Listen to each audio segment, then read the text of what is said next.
Go ahead and call the Commissioners' meeting of March 11th to order. Will everyone please stand and join me in the Pledge of Allegiance and meeting the following moment of silence.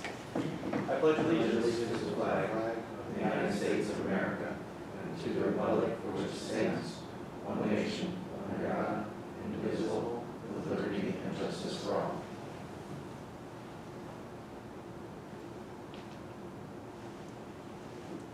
Thank you.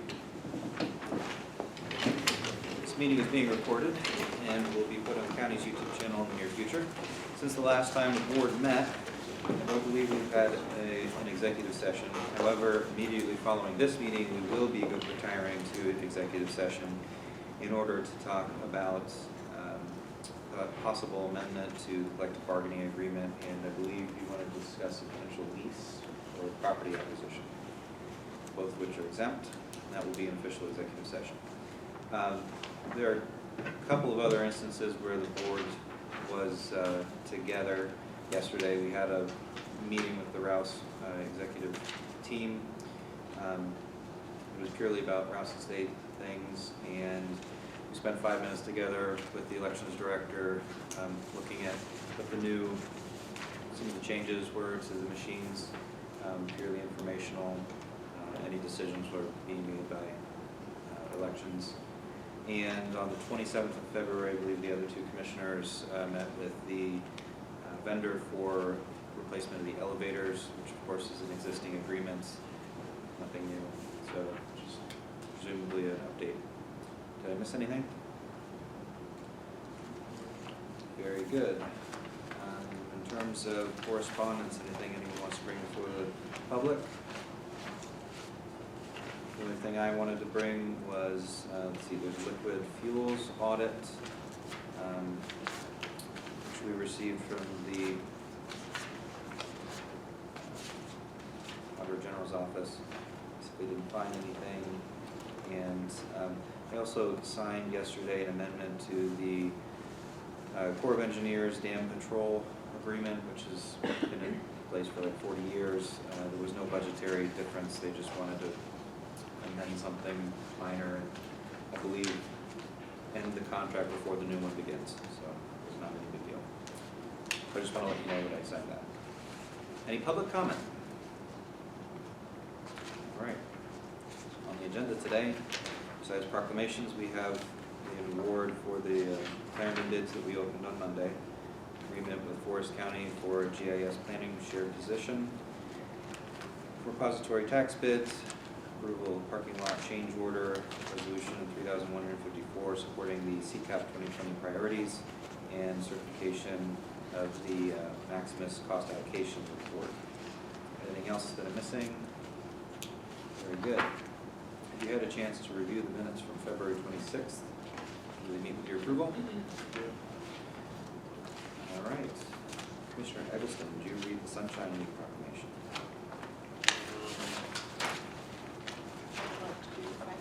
Oh, I'm sorry.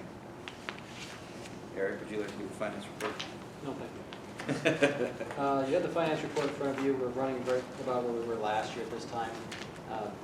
We are going to be probably receiving some information from the Treasurer's Office on the first TAN withdrawal, which I would anticipate in the next 2 weeks, which we're running, out of the last 8 years, we're running ahead of schedule, or behind schedule, I should say.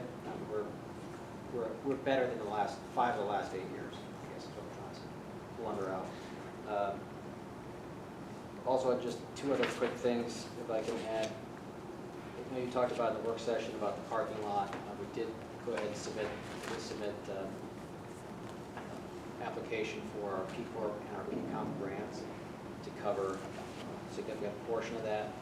I also applied this morning for an additional $5,000 from the RMAP program, which is a smaller workers' compensation program out of CCAP that I applied for the last 2 years too, and but they put a $5,000 maximum request on that, so I went ahead and asked for that. So that hopefully will come through as well. So that would mean roughly $53,000 will be able to go towards the project in parking. Good. And just a couple, I don't know if I did email this to you, but I thought I'd say it here as well. We did make some, we made a natural gas change last year with the contract. One of the changes, one of the underlying changes we made, besides fixing our rate, locking our rate for the next 3 years, we changed the methodology of the pricing, so we actually are saving a few $100s a month on average. So we're almost to $1,000 so far since October. So that's one thing. And then the other thing I emailed this morning was relative to another small win of reducing our mat usage throughout the county. I did an inventory review with all the vendors and all the different facilities we have, and we're in the process of making some changes to that, which will result in about a 58% reduction cost annually, which is a little over $5,000 a year in savings there. So I just want to mention that as well. Very good. Any questions for Eric? All right, then on to Sunshine Proclamation. Sunshine Week Open Government Proclamation. Whereas James Madison, the father of our federal constitution, wrote that consent of the governed requires that people be able to arm themselves with the power which knowledge gives. And every citizen in our participatory democracy has an inherent right to access to government meetings and public records. And an open and accessible government is vital to establishing and maintaining the people's trust and confidence in their government and in the government's ability to effectively serve its citizens. And the protection of every person's right of access to public records and government meetings is a high priority of the Warren County Commissioners. And the Warren County Commissioners are committed to openness and transparency in all aspects of its operations and seeks to set a standard in this regard.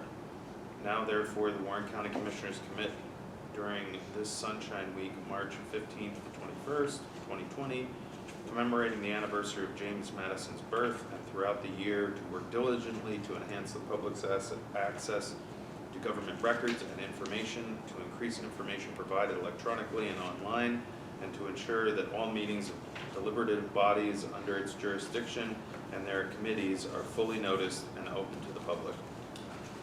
Adopted this 11th day of March. Thank you. Any comments? My only comment would be that this year the League of Women Voters are having their Sunshine Week activity related to the census. It will be held today, 4 p.m. at the Slater Room of the Warren Public Library. And the guest speaker will be Sean Stillman from the Census Bureau. No other comments? Then Tricia, would you read the next proclamation? Sure. Recognition of public defenders and public defender professionals' essential role in building effective criminal justice systems. This proclamation affirms both the legal principle and practical value of equal access to justice for every individual regardless of income. Whereas the Sixth Amendment of the United States Constitution was introduced in 1789 as part of the Bill of Rights, it guarantees those accused of crimes the right to a speedy and public trial, an impartial jury, to be informed of accusation they face, to confront the witnesses, and have the assistance of defense counsel. And whereas California was the first state to establish and publicly fund a public defender's office in 1914, and later expanded it as a state-authorized institution in 1921. And whereas Clarence Earl Gideon was charged with breaking into a Florida pool room on June 3rd, 1961, and stealing coins from a cigarette machine, he asserted his innocence. Gideon submitted a handwritten petition to the United States Supreme Court from his prison cell, arguing that the United States Constitution does not allow poor people to be convicted and sent to prison without legal representation. Whereas on March 18, 1963, the Supreme Court unanimously ruled that Gideon's trial and conviction without the assistance of an attorney was fundamentally unfair and violated the 6th and 14th Amendments to the United States Constitution. It is an obvious truth, the court said, that in our adversary system of criminal justice, any person hauled into court who is poor to hire a lawyer cannot be assured a fair trial unless counsel is provided for him. Whereas at his retrial on August 5, 1964, with constitutionally guaranteed assistance of an attorney, Clarence Earl Gideon was found innocent of the charges against him. Therefore, be it resolved, March 16 through 2020, as the Public Defense Week in Warren County, and commend our public attorneys who continue to fulfill the constitutional promise of the Bill of Rights adopted this 11th day of March 2020. I have a little comment on this. The first book that I had to read the summer before I started law school was Gideon's Trumpet, which is the review of this case that was presented to the Supreme Court. I can tell you, however, one of the facts that stuck out is that he ended up actually hiring private counsel on the retrial. So, public defenders are still important, but I just thought we would address the resolution. The additional information. Thank you. The Public Defender's Office was planning on being here, but due to their schedule, suddenly was unable to, so we'll have to sign this and send it down to the office. Defending someone. Yep. Next is National County Government Month, April 2020, whereas the nation's 3,069 counties serve more than 300 million Americans and provide essential services to create healthy, safe, and vibrant communities. Whereas counties provide health services, administer justice, keep county communities safe, foster economic opportunities, and much more. Whereas Warren County and all counties take pride in our responsibility to protect and enhance the health, welfare, and safety of our residents in efficient and cost-effective ways. And whereas through the National Association of Counties, President Greg Cox's Connecting the Unconnected initiative, NACO, is demonstrating how counties deliver people-centered services to our residents nationwide. And whereas each year since 1991, the NACO has encouraged counties across the country to elevate awareness of county responsibilities, programs, and services, and now therefore be it resolved that we, the Commissioners of Warren County, proclaim April 2020 as National County Government Awareness Month and encourage all county officials, employees, schools, and residents to participate in county government celebration activities. I would like to simply comment that we have had a couple of opportunities to describe what the county government does. One is, of course, the state of the county. Another is we have a presentation that the three commissioners will be doing jointly coming up in early April on, the HIAD invited us to speak, and I'd like to get the word out about that and spend some intentional time talking about specifically what the county's role is, because I'm not sure that it's fully understood by many residents. Also related to both Counties Matter Proclamation and Sunshine, we are happy to give tours of the courthouse and describe or speak to student bodies or any group about the role of county government. So get the word out that if there's any interest in having us come speak, we would be happy to. Would you mind reading Pennsylvania 811? Yep. Pennsylvania 811 Safe Digging Month. Whereas the month of April 2020 is recognized as Pennsylvania 811 Safe Digging Month across our Commonwealth, an initiative supported by Pennsylvania 811, a utility notification information center celebrating its 40th year of continuous service to the Commonwealth of Pennsylvania. This unique service provides an easy-to-use one-call notification about excavation projects which may endanger workers and jeopardize utility lines while promoting workplace and public safety, reducing underground utility damage and minimizing utility service interruptions while protecting the environment. The Pennsylvania one-call system began with only 6 utility companies in western Pennsylvania, now serves more than 100,000 excavators and over 3,600 critical underground infrastructure owners throughout the Commonwealth. The service annually receives more than 1 million notification requests and transmits more than 7 million notifications, providing protection to utility companies, their employees, customers, and the general public. Economic development throughout Warren County and Pennsylvania is growing, and it is important to minimize the damage to underground utility lines, danger to workers, environmental pollution, and the loss of utility services. We are thankful for the service provided by Pennsylvania 811 and encourage all residents, engineers, designers, excavators, and homeowners to dial 811 at least 3 business days in advance of an excavation project, such as planting a tree, installing a mailbox post, building a deck or a swimming pool, or replacing a driveway. Now therefore be it resolved that Warren County does hereby proclaim April 2020 as Pennsylvania 811 Safe Digging Month. I will say again, 811. Comments? The last proclamation on the agenda is Second Chance Month, and it's something that I asked to be placed on the agenda. particularly given our focus on pretrial initiatives, reentry initiatives. I thought that this would be appropriate. Whereas in the land of the free, a criminal record should not necessarily mean a lifetime disqualification from the opportunity to build a better life after a mistake for oneself and one's family. Whereas an estimated 70 million Americans have a criminal record, with almost 50,000 individuals incarcerated and 41,000 individuals are on probation and parole in Pennsylvania. Whereas individuals returning from prison and those who have paid their debt after committing crime face significant barriers, also known as collateral consequences. And whereas individuals with a criminal history often struggle to find housing, employment, or education, regain voting rights, volunteer in their community, and pay for significant debt that arises as a result of their conviction and incarceration. Whereas the Council of State Governments reports that the number of legal collateral consequences of criminal conviction exceeds 44,000, with 850 consequences specific to Pennsylvania. And whereas these barriers can contribute to recidivism, which increases victimization and decreases public safety, and whereas the stigma and legal barriers associated with a criminal record, results in lost human capital and lost economic output for the United States. And whereas Pennsylvania is leading the nation with a steady advancement of bipartisan criminal justice reforms focused on removing barriers that prevent advancement in the workplace, creating the nation's first clean slate law, creating a chance hiring policy for state government, eliminating driver's license suspension for non-driving infractions, all while seeing consecutive annual decreases in our prison population and a drop in crime. Therefore, we, the Commissioners of Warren County, do hereby proclaim April 2020 a Second Chance Month.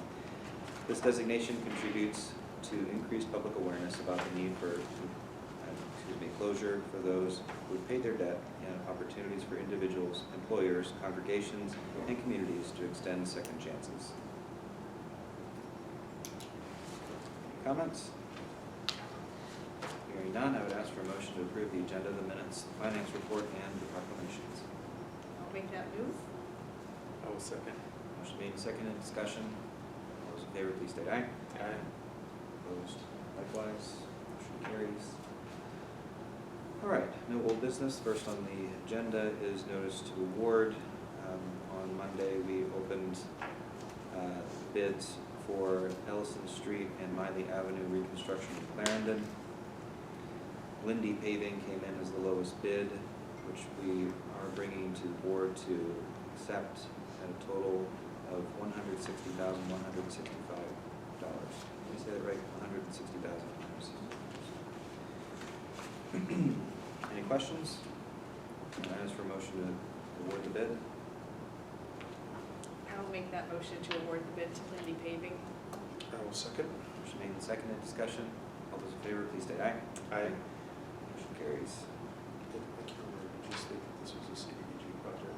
I did not, that is a CDBG. Yeah, just for clarity, this is paid for by CDBG funds. There's no county money. Okay. Next on the agenda is 911 Services and Emergency Management Agreement between Warren County and Forest County. This is somewhat an amendment to the current agreement that we have with Forest County to provide 911 coverage for half of their county, but in addition, we would be assisting with an additional scope of work as it pertains to GIS mapping and emergency management planning. Mr. McCorson, did you want to say anything about the agreement? I just think this is going to be a very good use of resources and resource sharing between Warren and Forest County. It would be a good step forward to make sure that all of our plans and maps are up to date. Sure, so we just passed the position in the meeting leading up to this salary board meeting. The new position would be half paid for by Forest County 911 funds and half paid for by EMPG federal funds that flow through PEMA to cover county EMA positions. So the scope of work was passed in the last meeting. We anticipate needing to have this position filled in the next month, correct? Correct. The position is posted, and we'll start reviewing those applications. Very good.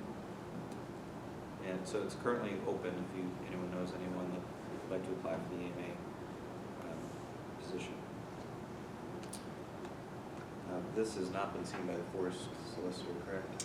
No, it hasn't. I followed closely on the original agreement, you know, really only addressing the addition of this employment position because many of the services are already in place that are provided by Warren, you know, on Forest County's behalf. All right, very good. Any questions for me or Ken? Then I would make a motion to accept this 911 services and emergency management agreement between Forest and Warren counties, and would ask for a second. I'll second. Motion made and seconded. Discussion from the board. Any comments? All those in favor, please state aye. Aye. Opposed likewise, motion carries. Next, we have repository tax bids. Oh, thank you very much, Mr. Schmidt, for preparing that on short notice. You're welcome. We have two repository tax bids before us. First is tax parcel number Whiskey November 575-445-200-000, currently owned by Daniel and Michelle Clinton in the city of Warren. It's on 705 West 5th Avenue at an assessed value of $19,928, bid on by A and Jane for $910.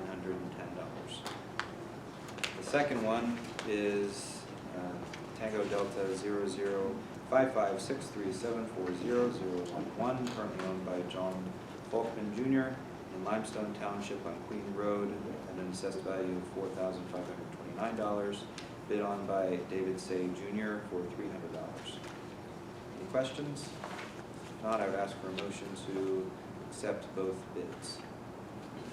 I'll make that motion. I'll second. Motion made and seconded, discussion. All those in favor, please state aye. Aye. Opposed likewise, motion carries. We literally lost everyone in the audience. It's Hot in here. It's too cold in here. Please. All right. Next is the change order with Huber Blacktop, and for that I'll turn it over to Commissioner Edison. As a result of the sidewalk construction and some of the things that needed to be done in order to finish that, larger parts of the parking lot were changed, cut out, gravel filled.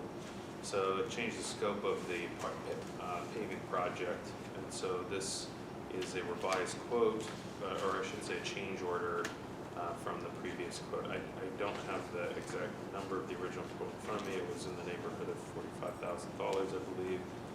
This is for a total of $66,564 for Huber Blacktop, and I would ask that this be approved so that we can move forward with scheduling the parking lot repair as soon as possible, as the weather is starting to clear and it's in bad shape. And it is. I would move to approve the amendment to the agreement with Huber Blacktop. I'll second. I guess I should have motioned. All right, motion made and seconded. Discussion. Here. All those in favor of the motion, please state aye.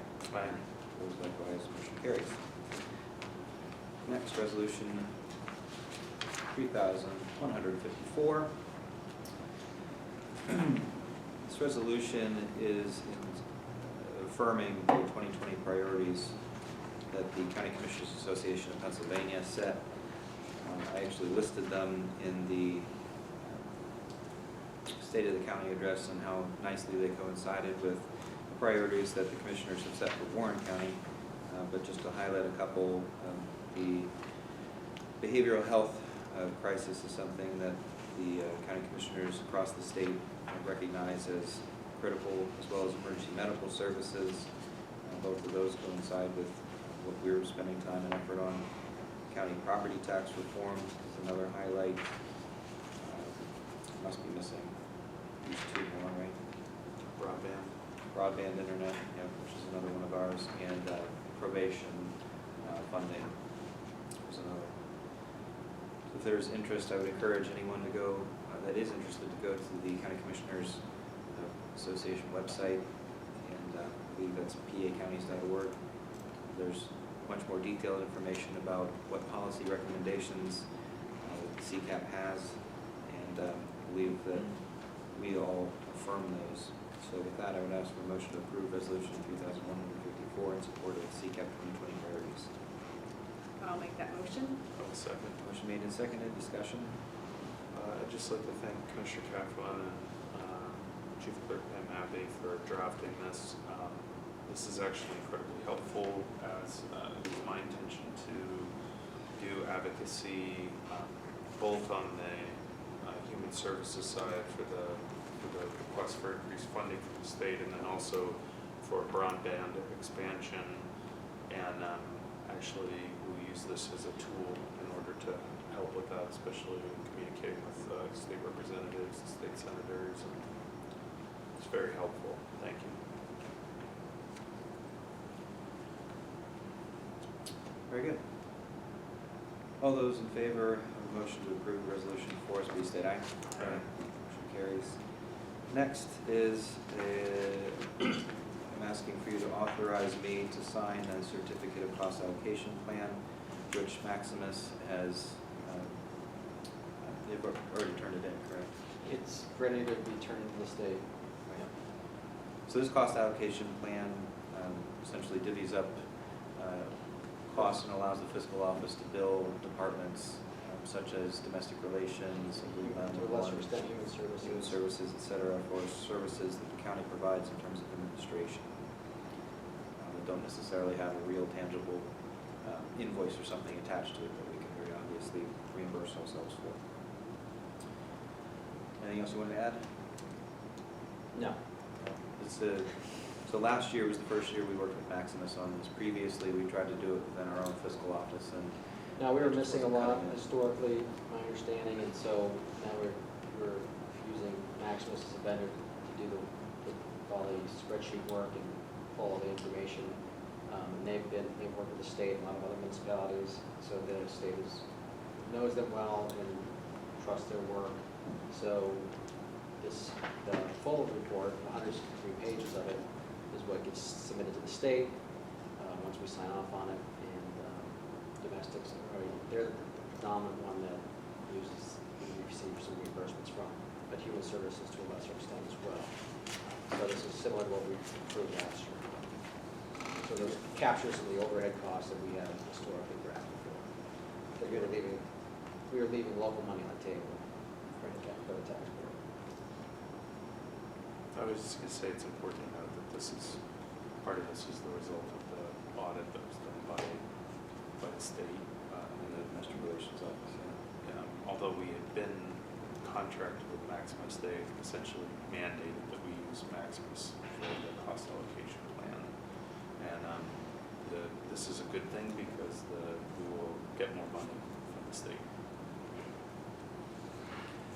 All right, if there's nothing else, I'd ask for a motion to authorize me to sign the certificate of cost allocation plan. I'll make that motion. I would second. All those in favor, please state aye. Aye. Opposed? I feel like I should be heard here.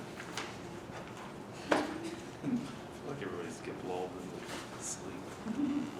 All right, Human Services report. Since the last time we met, we have had 1 promotion, 2 hires, and 2 separations.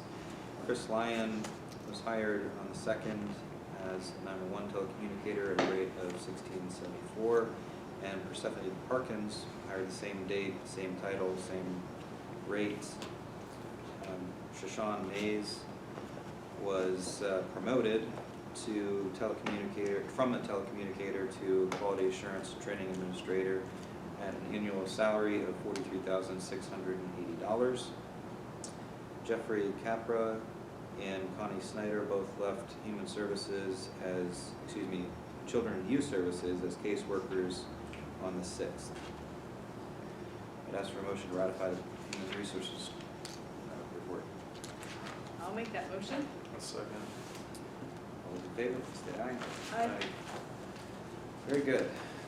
Motion carries. Next, quick commissioner comments. So, new tradition in order to let the other commissioners know what's going on the various boards that we're appointed to. I wanted to use this time, which has always been on the agenda for commissioner comments, to update the board.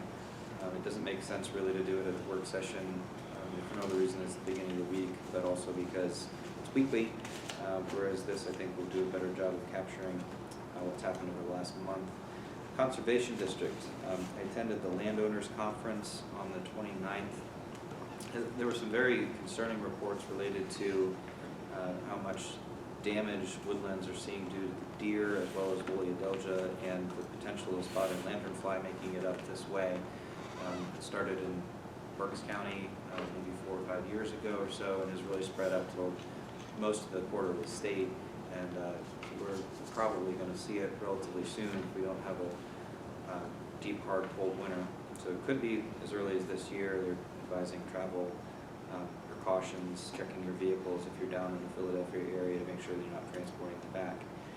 If you do see a spotted lanternfly, be sure to report it to, probably the best for us would be Penn State Extension. I'm going to try to get one of the speakers to come to one of our work sessions. He works for the Allegheny National Forest, and I'd love to have him come present to you more specifically on the deer and how they have changed the forest. Also went to a training on behalf of the Conservation District in Erie, all-day training. A bunch of administrative things came out of that we'll be implementing probably over the next few months. And of course we had 2 meetings, and I've scanned the meetings minutes and put them on the county's laserfiche system. Penn State Extension, we're meeting quarterly now, so I won't have an update again until May. You'll note that I gave you a statistical report on Penn State Extension had created a sort of demographic handbook, particularly focused on ag, but touching on all economics in the county, which I thought was very beneficial. I incorporated some of it into the state of the county. I gave you both a copy, but I recommend anyone that's interested get in touch with Penn State Extension to get a copy. A lot of interesting information about the trends. Crime Stoppers, I had never attended that before. We met in the 19th of February. We'll be meeting again next Wednesday. The main thing that came out of it, relevant to you all, is that the district attorney and or representatives from Crime Stoppers would like to accompany us on our town hall meetings this summer to talk about drugs. I wasn't able to make it to the COG meeting, so if you could mention what went on at COG, I'd appreciate it. LAPC, we have a new chairman in Captain Sperberry from the police department. I took a hazmat ops class over the last couple weekends and have a better understanding of what our county hazmat team is doing. And we will be working over the coming months to review the scope of work that the LAPC has, as well as the hazmat team and their bylaws. EMS Council, this was kind of fun. We created with the EMS Task Force these little cards that would triage skilled nursing facilities when they call 911, so that we can better understand whether what they're calling about is truly a 911 emergency call, or whether a simple transport would be better, which doesn't tie up our 911 system or ambulances and such. So EMS Council agreed to pay for laminating a few hundred copies of the triage workflow, and we're going to be sending that, our Department of Public Safety will be sending those out to skilled nursing facilities if they haven't already. They also paid for a QRS in a box system, which they're giving to the county, particularly so the sheriff's office could start responding to EMS calls. We could get licensure again.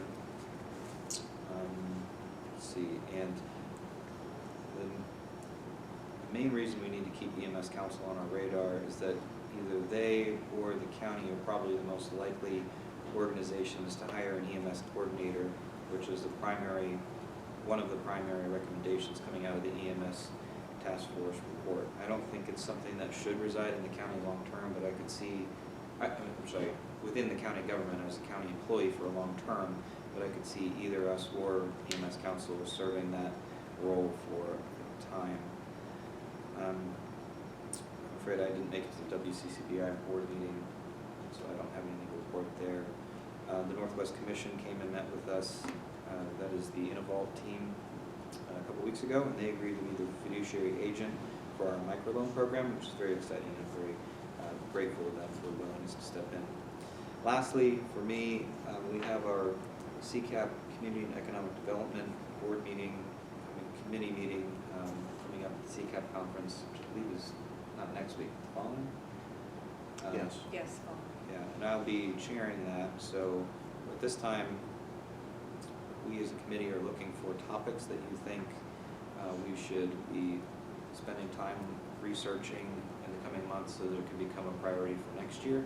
So if anyone has any suggestions on what community and economic development policy on the state level needs to change or be created or implemented, please let me know, because I'm in a position to bring it up for a vote as early as we can have. Commissioner Durbin? First, Salvation Army meeting that I went to, they discussed the polar bear plunge, that it raised $1,500 for the Salvation Army, and they're looking forward to see that attendance expand again. It seems like weather historically has been an issue on that particular date. So he also talked a lot about expanding their lunch program. Currently, the individuals who attend the lunch program are more than the capacity that they have, and so they're looking for some folding tables so they can expand the lunch program into their gym. And then, of course, planning is underway for the kettle breakfast.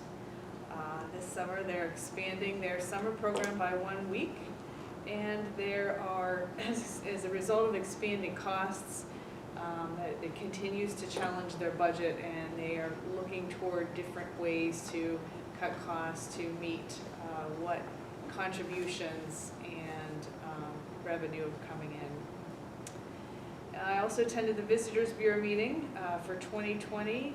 There were 30,000 visitors guides printed, and as of January, there were only 100 left from the prior year, so they increased the circulation from 28 to 30,000. Also was discussed land adjacent to the building for a dog park and the intent on that. And then as part of their metrics, one of them is monitoring and comparing year over year the number of Facebook likes and Insta followers, as well as visitors in the building and visitors guide requests. The visitors guides have been published, featuring Christine Skinner's pet on the back page.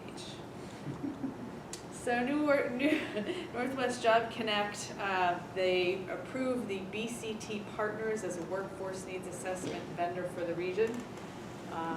So that's great. They're kind of figuring out what the demand and supply is for the workforce so that those needs can be addressed in each county.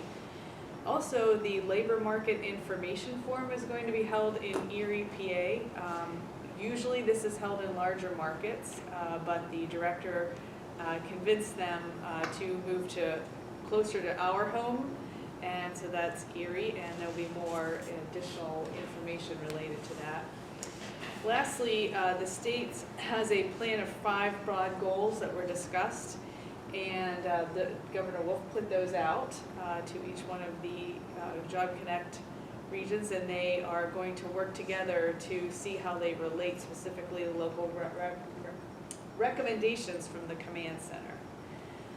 And lastly, from that meeting, I had an opportunity to meet Erin Carrick, and she's the executive director of Junior Achievement.